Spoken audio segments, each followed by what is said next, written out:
Hello ladies and gentlemen, let us create 3D pop-out text in Inkscape. The first thing I do is I pick my text tool, then I type. I use the selection tool to select it. Then while this padlock here is opened, if this padlock is opened and I try to drag from the corner edge, I will be tempted to lose the dimensions. But if the padlock is locked up, then I can drag freely from the corner edge without losing my dimensions. Then I need to activate the text for editing, so I just press T on the keyboard to activate the editing. Then I use this T icon here to preview the editing, or I right click on the text itself and go to text and font.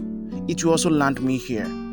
The font I'm using is RUSSO ONE. It is completely free to use. I will leave the link to it in the description below so you can download it if you want. And for me, this preview is okay. It's okay for me, so I apply on my project. I take this away.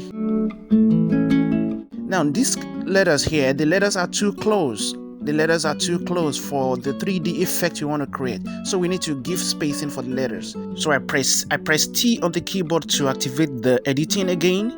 Then I come to the top here and it says spacing between letters. Then I click the plus button, I click and hold the plus button, and you can see the movement is there, it's increasing gradually, but this is way too slow for me. I cannot wait, so I need to just put in my big number in here, 45. That's okay. I select it. Now while it is selected, I go to path, then object to path. I go to path again, then down to break apart. Then I use Ctrl-Shift-G to ungroup, or you use Command-Shift-G to ungroup, or you can simply come to this button at the top here to ungroup. So while the letters are ungrouped, go back again to path and go to union, path and union. The next thing is to duplicate this, so I can use Ctrl-D or I use Command-D to duplicate, or I just use this button here to duplicate the selection. Drag out the duplicate copy and let us give it a yellow fill. Then we need to send it to back with this button here. Then adjust the yellow and the black text now such a way that it will be in good position for your 3D effect. Trying to adjust the two so that it will reflect the 3D position.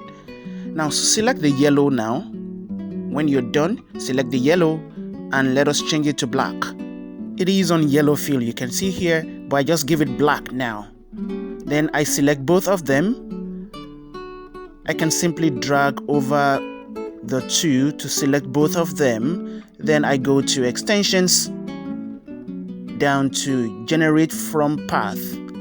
From there to interpolate. Then the tab comes up. Now you need to be careful with the interpolation steps. The bigger the number here, the better the quality, but it will increase the size of your project if you want to download it. So you need to be careful, but for me this is okay. Let's preview it and see the way it is.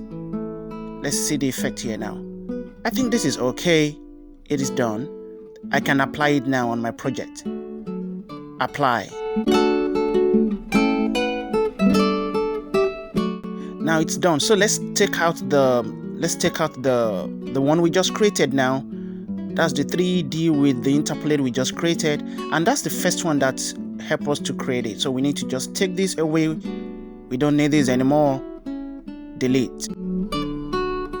To give the 3D text a red stroke or red outline, I come here and I open the fill and stroke tab. Then under stroke paint, I click on the flat color there. Flat color there is on black, then I need to change it to red. Then come to stroke style. Under stroke style, then for the width, play around it with the plus and minus to adjust the thickness of the width of the red color there. Now the next thing is to give it a shadow, so I ungroup with this button here, or I can use Ctrl-Shift-G or Command-Shift-G to ungroup. Then I click on the black text at the top and use Ctrl D to duplicate it. Drag out the duplicate copy and click on this fill here to open the fill and stroke tab.